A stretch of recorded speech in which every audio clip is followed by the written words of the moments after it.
Hello one, hello all, it is the gothiest ghost of them all, Caspa in the flesh. It's time for a review of J.I.D-Forever Story. Now, before we get into this, I would like to say this is the last time you're going to see me using these lights. We're going to have a more professional look here, and yeah, it's going to be for the next review. Cool? Cool.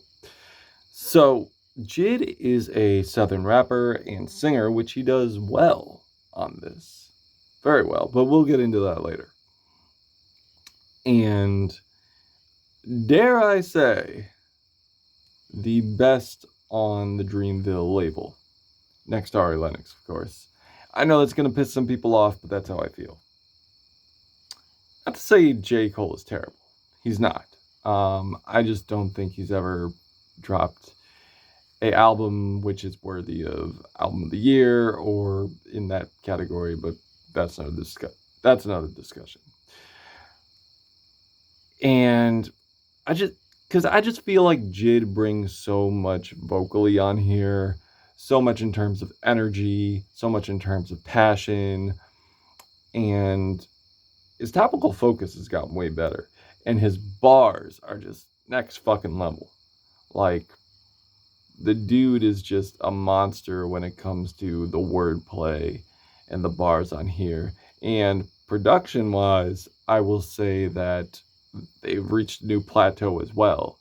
Like, the production here just has such a grand, soulful flavor, and it really makes his presence felt. And I love the smooth beat switches on here. I love how the hooks strike and land and leave an impactful punch that stays with you. And that's not to say that DiCaprio 2 was weak. It wasn't at all. I thought it was great.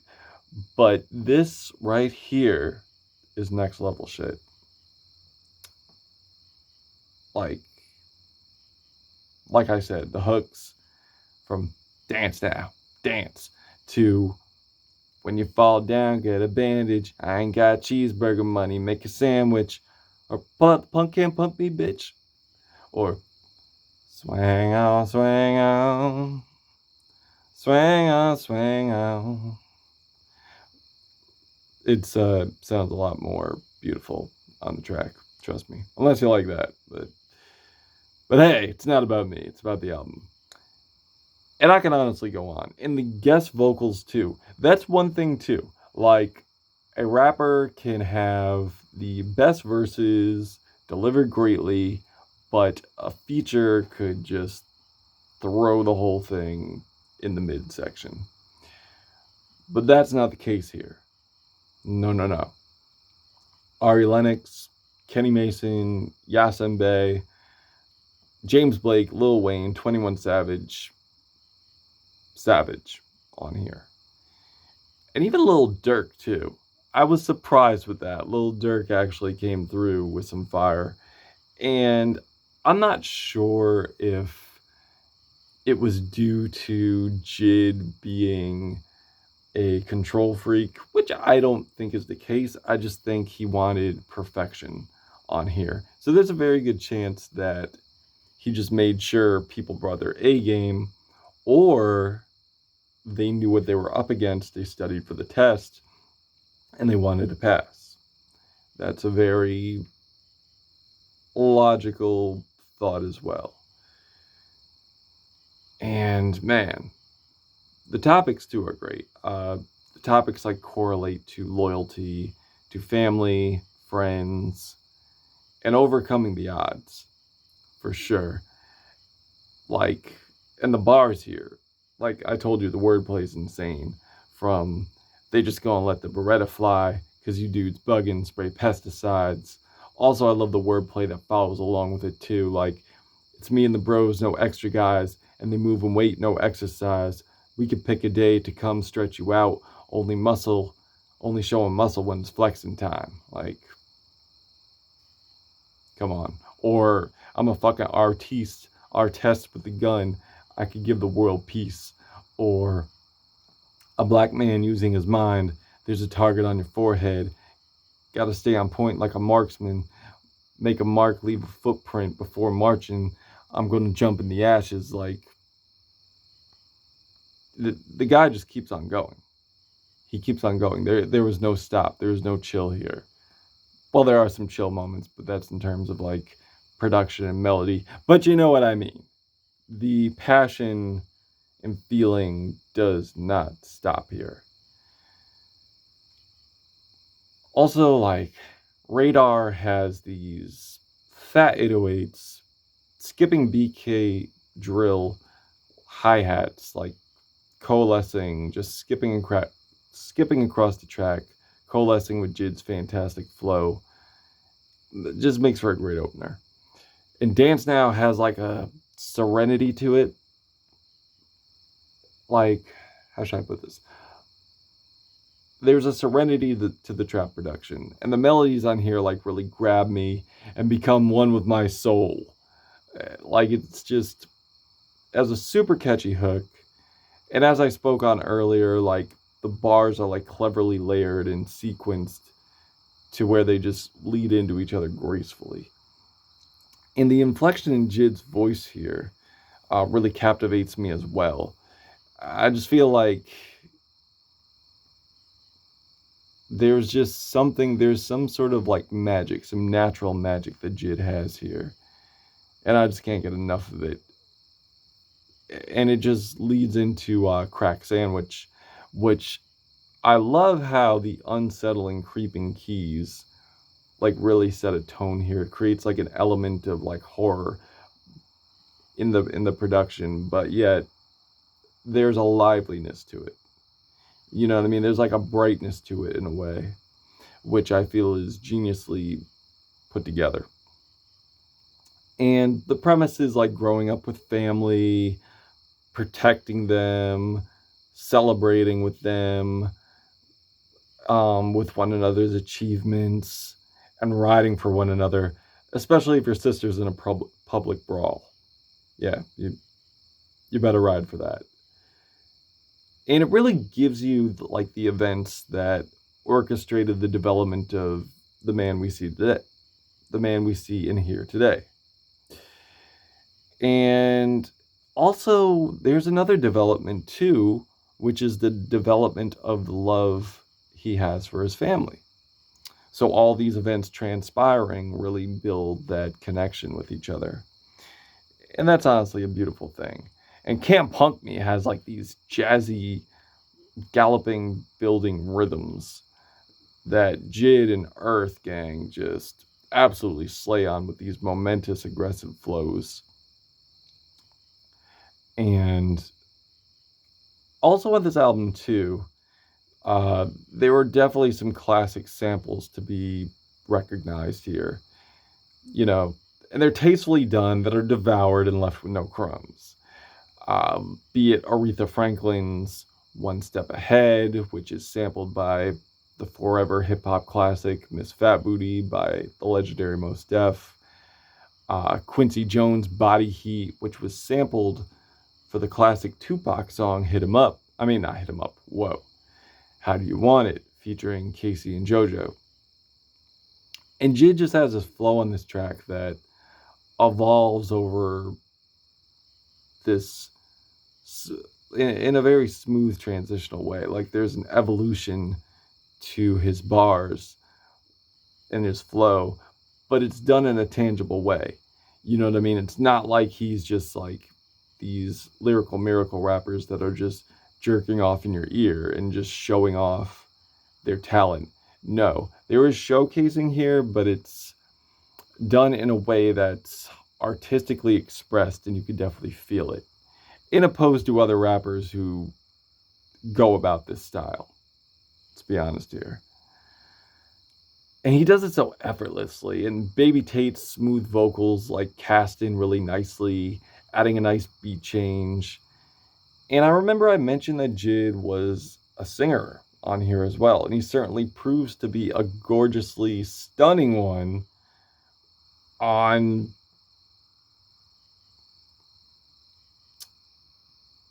Kody. And at first I had to check to see if he had a feature on here, if there was a featured guest vocalist, but no, he's doing his own stunts here. He's actually singing on here and doing it very well.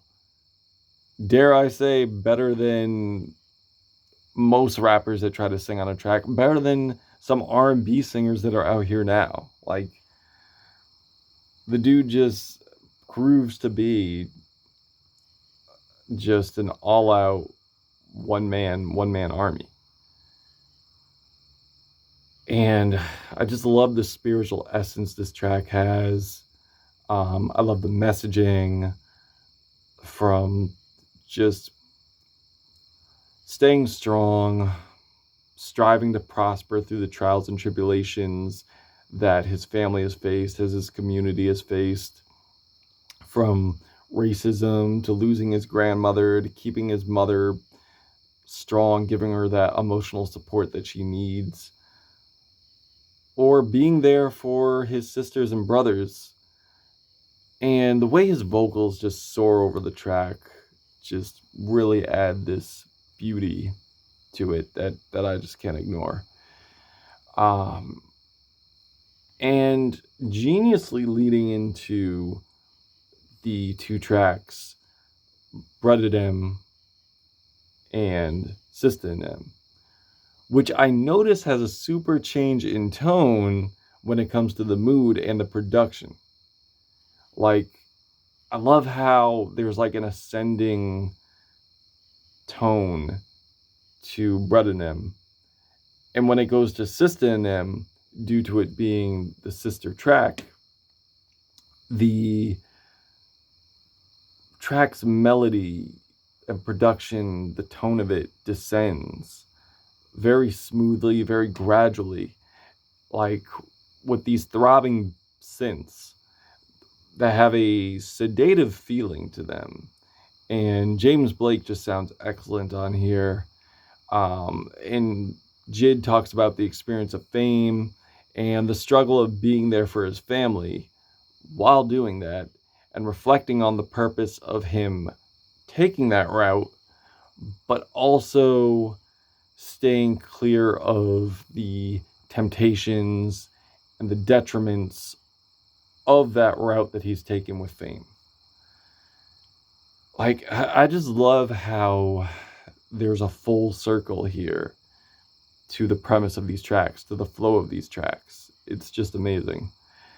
And then we get a fantastic track, very soulful, very sexy, with Lennox, which I alluded to earlier. Definitely has like a strong, long presence here, but it's not like they just put her in there for the sake of putting her in there. Like, I feel like what she does is she brings a presence and change in the momentum of the album, adding it to its sequential evolution, the sequential flow of the album. And J.I.D is just, dropping thoughtful bars on just overcoming the stubborn nature of being a lover and striving to do better. And stars, I will be honest, I did like Yasiin's feature on here, but I feel like J.I.D's vocal performance on here was a little, how should I put this? A little grating at times. I mean, I don't think it's a bad track, but it's definitely not one of the stronger tracks on here. However, Just in Time with J.I.D and Wayne, like, they just go off here. And the legendary status Wayne has, I feel like once he heard J.I.D rap, he knew what he was up against here, so he had to match up. He had to be the equal. He had to stay in place with J.I.D. He had to stay there. Because there are tracks where Wayne doesn't really deliver as well with certain artists. But on here, I don't feel that's the case at all. Like, he knew what he was up against. And he just wanted to give him a run for his money. Because he knew that he was up against. And speaking of money, which is the next track on here, has this really endearing kids chorus. The horns like remind me of like MIA, Kala, and the sampled melodies across the track like definitely give me like MF Doom vibes. It's giving like MF Doom vibes throughout. And thematically, another track that keeps me engaged. And it delivers. Like, the themes on here are just great. Because I feel like they all coalesce into one message. And then we get another touching cut about friendship between J.I.D and a longtime friend who he feels he has like a sibling like connection with, and the struggles like his friends faced. And the closer, Lauder 2, definitely ends up being a strong finish to the album. I love how there's like a speedy, futuristic feel to the end of it. And the momentous switch up to like a soulful, calming end really gives you that sense of finality and really gives it a blissful ending. And it really makes the album stick the landing. So, yeah, it's the album. J.I.D-Forever Story. And the way this album comes together, the messaging of family, becoming a better person, trying to avoid the things that could tear you apart from what matters to you the most, I definitely dig. And his delivery on here, his bars, everything just comes together so well. And I feel like this is DiCaprio Super Saiyan 2, or just J.I.D has gone Super Saiyan 2. We'll say that. J.I.D has gone Super Saiyan 2. So, with this album being as strong as it is, I am feeling the blackest of 4.5 hearts out of 5 on this. But if you've checked this out, what did you think of it? Did you feel engaged throughout this album? Did you feel disengaged throughout this album, and why? Let me know. Caspa, J.I.D, Forever Story. Till we meet again with new lights.